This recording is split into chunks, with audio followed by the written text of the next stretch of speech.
국가 신용등급 하락 우려라. 진짜 무서운 게 온다. 대한민국의 국가 신용등급 말입니다.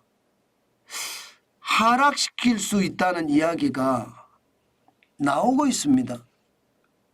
지난번에 피치가 그랬잖아요. 한국은 부채 증가를 억제하기 위한 노력이 필요하며 민생지원금이 지급될 경우 인플레이션이 지속될 수 있다 하면서 경고를 한 적이 있거든요.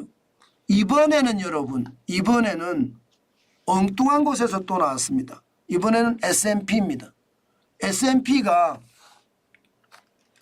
대한민국의 부채를 경고하고 나서면서 신용등급에도 영향을 미칠 수 있다 이렇게 이야기했습니다. 사실 S&P가 예로 들은 게 이거거든요. IMF가 말입니다. GDP 대비 정부 부채 비율을 계산을 해보니까 2020년 48.7%가 2029년 59.4%까지 늘어난다는 거예요. 그러면 9년 사이에 10.7%포인트가 늘어난다. 이것은 우리가 익히 알고 있던 숫자였습니다. 제가 여러분들에게도 몇 번 말씀드렸던 숫자고요. 그런데 바로 이게 대한민국의 부채의 어떤 위기, 부채의 폭발 가능성이 있다는 뜻입니다. 이것이 말입니다. 국가 신용등급에 크나큰 영향을 준다. 지금 S&P는 그렇게 이야기하고 있습니다. 너무 나라빚 늘어나는 속도가 빠르다 이런 얘기입니다. 당장 말입니다. 주요 국가들 중에 말입니다. 대한민국이 10.7%로 가장 빠릅니다. 영국은 4.3%포인트가 늘어났고요. 같은 기간이에요. 미국은 1.9%포인트, 프랑스는 0.5%포인트 늘어나는 데 그쳤습니다. 대한민국만 10.7%포인트니까 걱정되죠. 일본은 6.6%가 떨어졌고요. 독일은 11.1%가 떨어졌습니다. 그런데 대한민국만 돈을 엄청나게 풀어댄다 그런 얘기예요. 결국 S&P는요. 한국의 나라 돈 씀씀이가 결국 해외 신용평가 기관들에게 이게 부정적으로 비친다 이런 뜻으로 해석하면 될 것 같습니다. S&P는 지금 그렇게 이야기하고 있는 겁니다.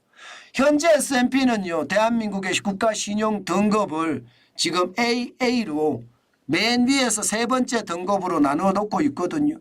다시 말해서 신용 등급이 떨어질 거다 이렇게 예상은 못하는데 지금 그런 경고를 내놓았다는 것은요. 언제든 신용 등급이 떨어질 수도 있다는 뜻으로 그렇게 해석이 가능합니다.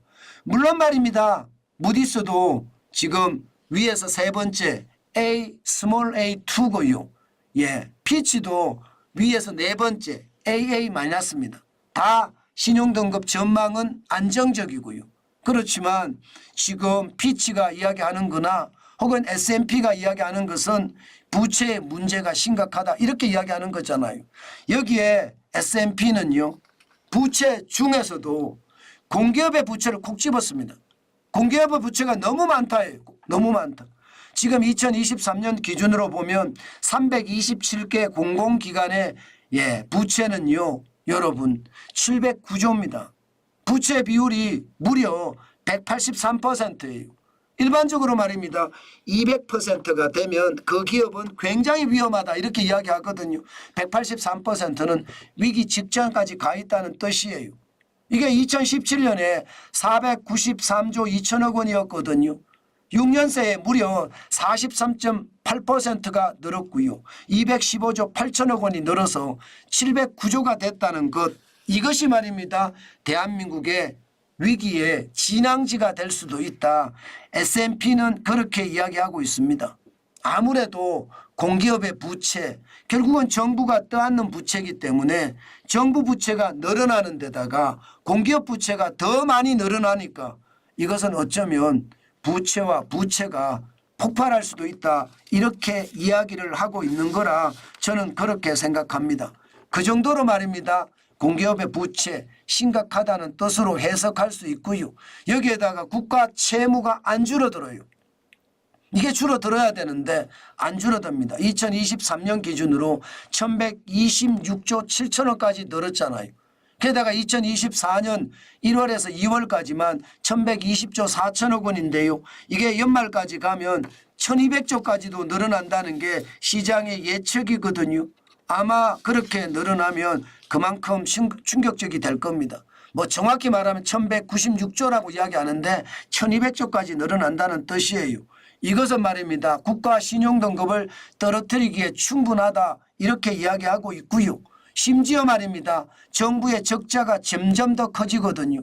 이게 점점 더 커지는 것이 결국은 나라 경제에 더 큰 위험을 가지고 오고요. 그 위험은 부채 폭발이라는 어떤 최악의 상황으로 벌어질 수도 있다. 그래서 지금 피치도 S&P도 부채에 대한 경고를 그리고 부채가 늘어나는 속도 뭐 내용은요. 그렇게 크지 않을 수도 있다. 뭐 저 정도는 대한민국 감당할 수 있다. 뭐 부채 자체가 1200조 정도 되니까 감당할 수 있다. 이렇게 이야기하지만 실질적으로 계속해서 부채가 늘어나는 것 그것도 빠른 속도로 늘어나는 것은 이게 감당하기가 쉽지 않다. 이런 얘기도 하고 있는 겁니다. 실제로 보면 여러분 신용등급을 내릴 때 아주 최악의 기준으로 내리기는 합니다. GDP 대비 순채무 비율이 30%가 되면 임계점이라고 하거든요. 우리는 여전히 2024년에 8.1%니까 뭐 신용등급까지 하락할 정도까지는 아니다. 이렇게 이야기는 합니다.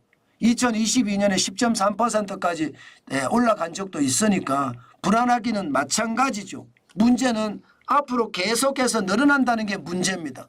지금은 8.1%지만 앞으로 계속해서 늘어나면 이게 감당이 될까요? 게다가 더불어민주당 지금 돈 풀자는 이야기 계속해서 하고 있잖아요. 이것은 어쩌면 말입니다. 시장의 위기감으로 더 크게 작동이 될 수도 있다. 이런 뜻입니다. 그만큼 상황이 나빠진다는 뜻이에요. 그래서 S&P도 그렇고요. 피치도 그렇고요. 재정 준칙 도입해라 이거예요. 지금 관리재정 수지 적자 비율을 3% 이내로 관리를 하고요.